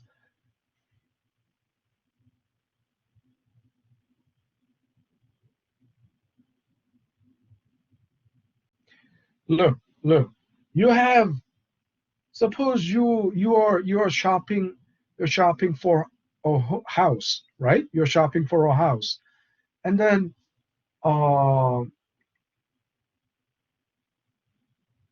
in a particular neighborhood, and average value of a 3 bedroom, 3 bedroom, uh, 2 bathroom house. I mean, of course, house would have, let's say, of course, one kitchen, one living room, but ignore all that. Just 3 bedroom, 2 bathroom house on average in that neighborhood is, let's say, $300,000, right? But a particular one house is going for $400,000, $400,000, and this house doesn't look particularly better than the other houses. I mean, the quality of building materials, quality of kitchen appliances, quality of all the appliances, quality of bathroom flooring, tiles, uh, uh, pipes, shower heads, all these things are not much better, not superior to the other average other homes in this neighborhood. But this house is, going for 400,000. What would you say? That's the market That the value? price is too high Yeah, on that one house. yeah. That's the market price. The price is too high, but how else do you call it? This house is Listed above market value.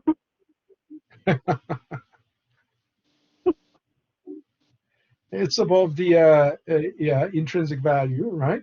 But if something is above its intrinsic value, what do you call that?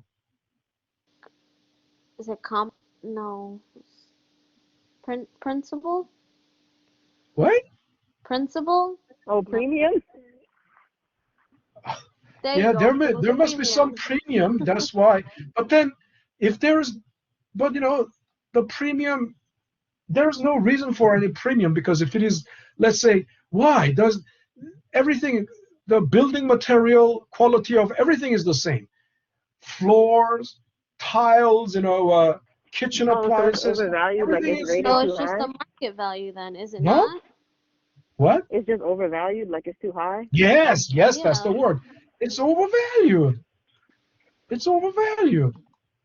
Isn't it right? That's the same Yeah. thing. In other words, it should, the if the intrinsic value is,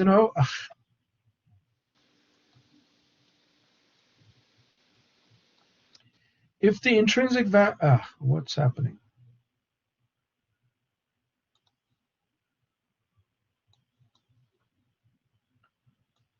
something that is, something that shouldn't be that pricey, but it is so pricey for, for its quality, for its value, right? Price is not the same thing as value. Don't you understand, right? Do you understand?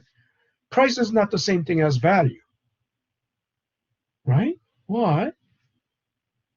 I'm a very practical person, and I'm not interested in any jewelry. Why? Is jewelry really, what's the intrinsic value of the jewelry? I mean, gold has some intrinsic value, um, but to me, because gold is, a very pure material, and it conducts electricity. Um, and before the fiat money, gold was during the gold standard era, gold was money, right? uh, but look, when people buy jewelry like, diamond, I don't understand. And diamonds, intrinsic value of diamond is, I don't buy, I'm not interested in things like, why? I think the intrinsic value of the most, intrinsic value or is in its industrial use, because diamond is the hardest material in the world. It cuts, it can cut anything, right? So there's an industrial use, and that could be the source of the intrinsic value, right? But then, using it as, bling blings, that is stupid.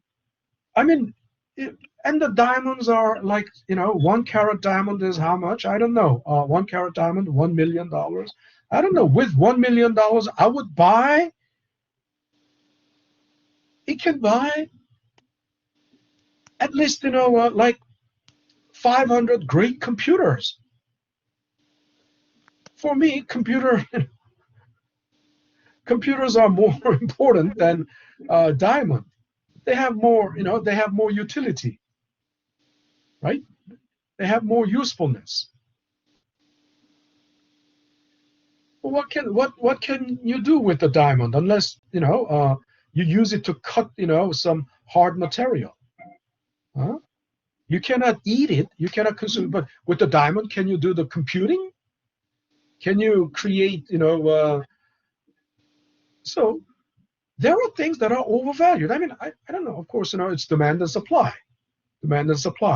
and as long as there's demand, but so if there's a house, and let's say, iPhone 12, um, what is the intrinsic value of iPhone 12? Um, of course, that's why they don't, disclose true cost, true manufacturing cost of iPhone. But, everything is, a true manufacturing cost of iPhone may be less than, $200. But then, if it is going for iPhone 12 is going for $1,200, then that 1,000 is all brand equity, nothing but, brand equity. Okay. Uh, they may also say, is the technology intangible? It's the value of the intangible uh, uh, factor, intangible, which is, look, Galaxy does everything, Samsung Galaxy does, everything that, I mean, what's the difference? They do the same thing, and even, Galaxy, basically it's phone, it's computer, it's,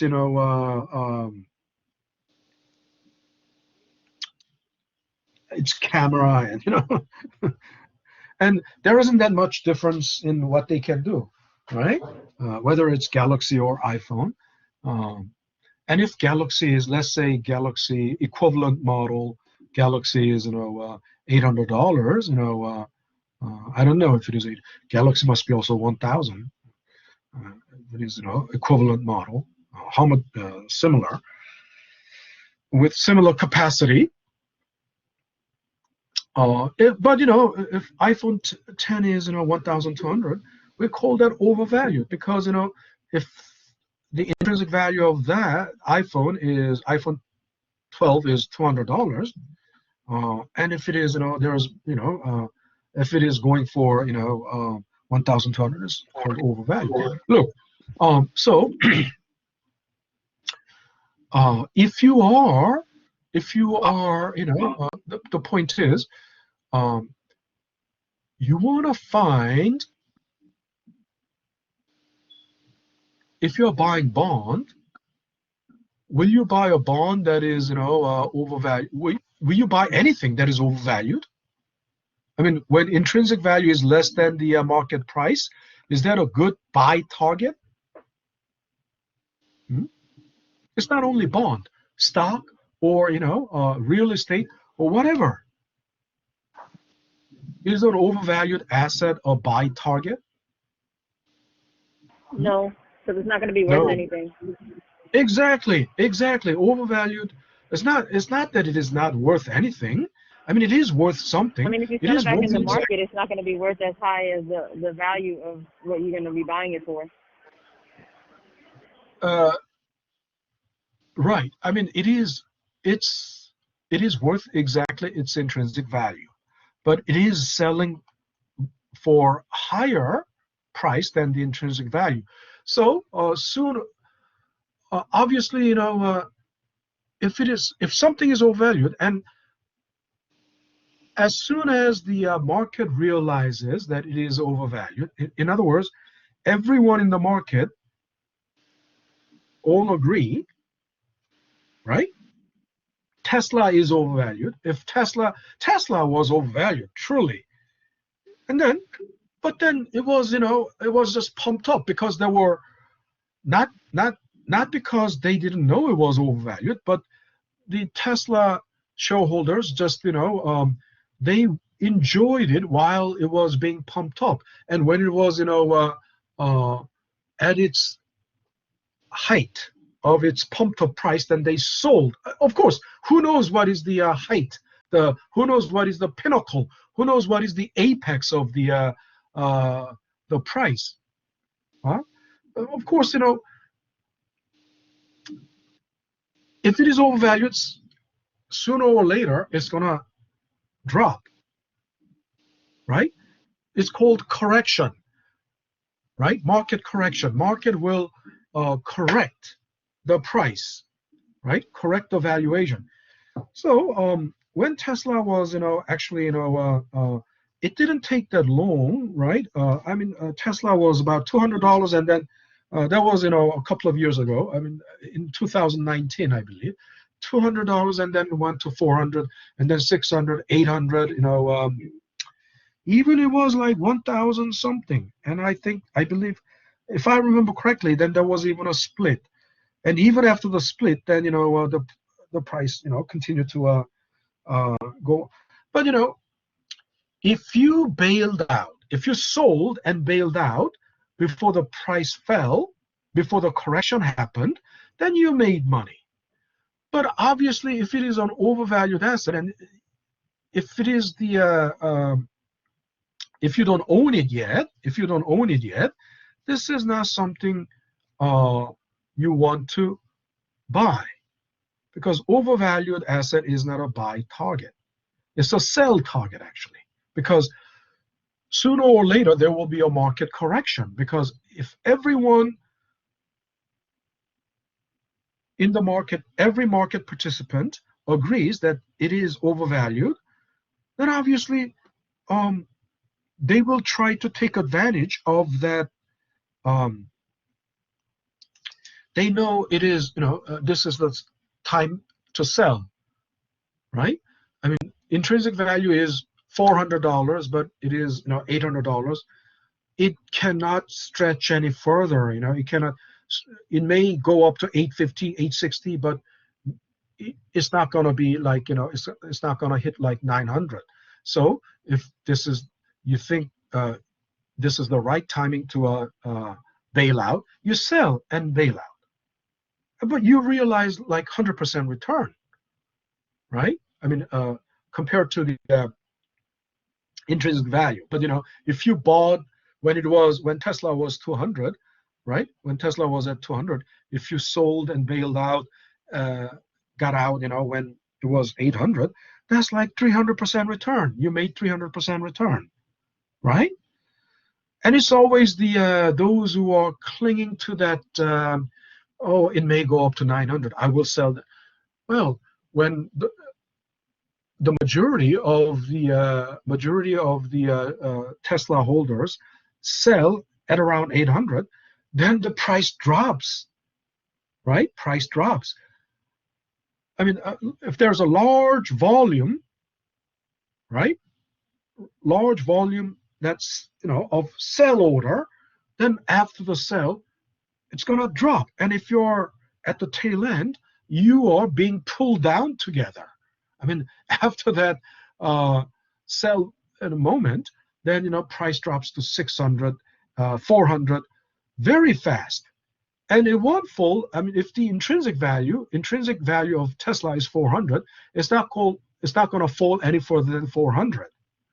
But if you got into Tesla when it was 700 and you were hoping for 900, and then the majority of the Tesla holders are sold at 800, then you will be, and you are hanging on to the tail end, then you will be pulled down together. You'll go down together. So you entered the market when it was 700.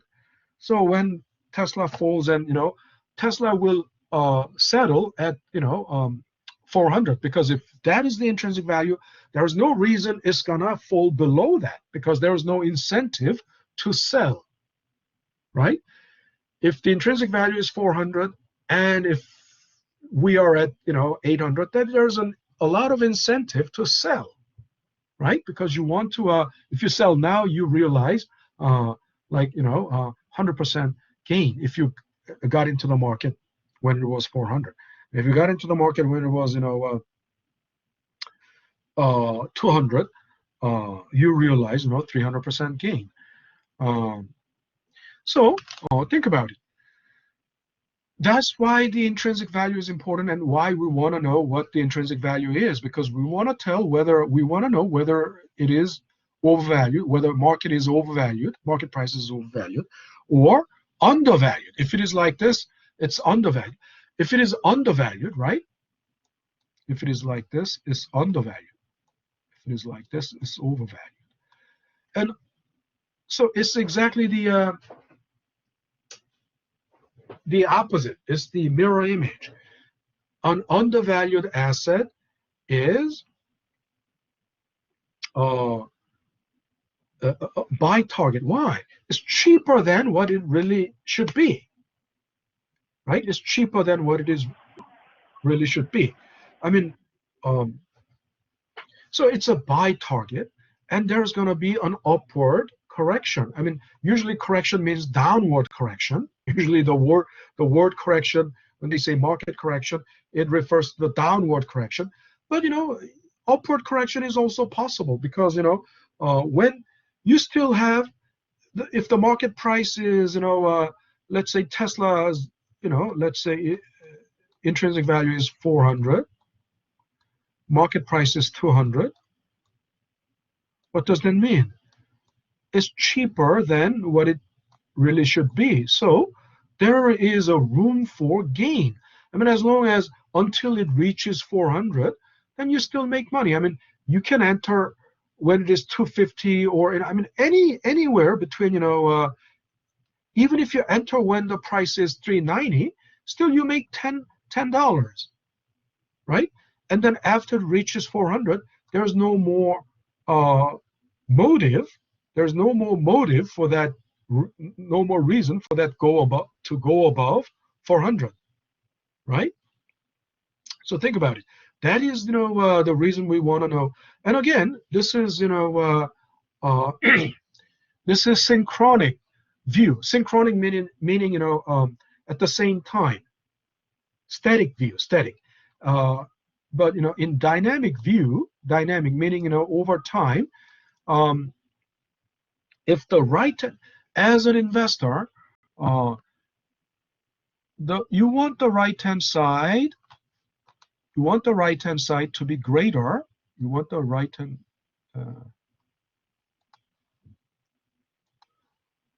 Okay. Wouldn't you want the right-hand side to be greater than the current market price? Because this is the present value of all the future cash flows. And if this cannot happen because this is simply a present value equation, because present value of all the future cash flows must be equal to the current price. I mean, you understand? If you discount all the future values, it must be equal to the principal. But think about it. If by any mispricing, if by any fluke there's a mispricing, and just like the car financing example, if by any fluke there's any mispricing in the market, so if the present value of all future cash flows are greater than the market price, then that is nothing but is again saying this thing, right? Undervalued situation, right? B being greater than PB, right?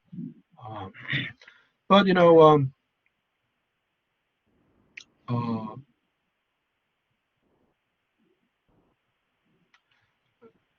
but mathematically, what it means is just mathematically.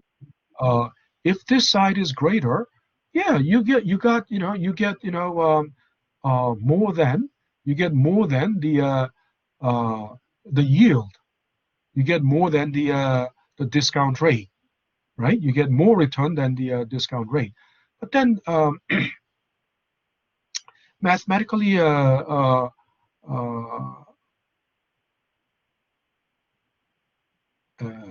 that cannot happen, because if that is the case, think about it. If you are getting more return than that's another way of saying it is undervalued. And anybody spotting that it gives more return than the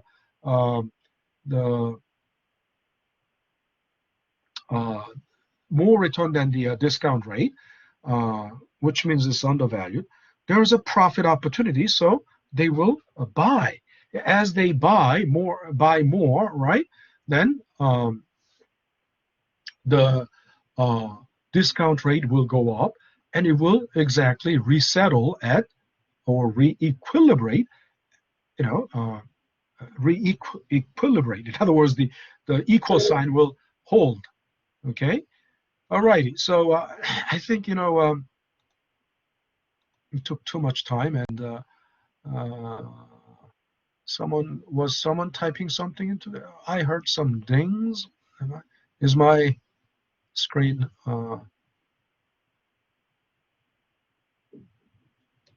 so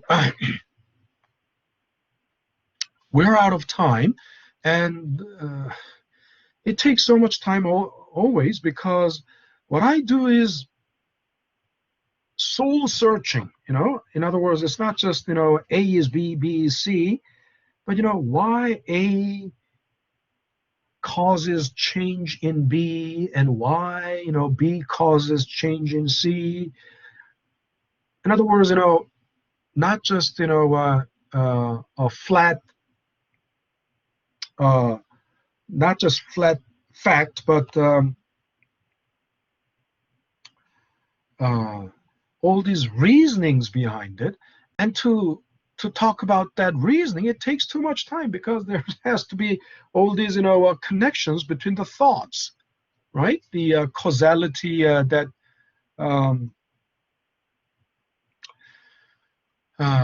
connects these events through different events through chain reaction, different points, right? To connect the different points, there must be through a chain reaction. It must be. So anyway, that is, we're out of time, so I'm gonna have to let you go. So I'm signing. I'll stop recording and sign out. I'll see you guys, tomorrow.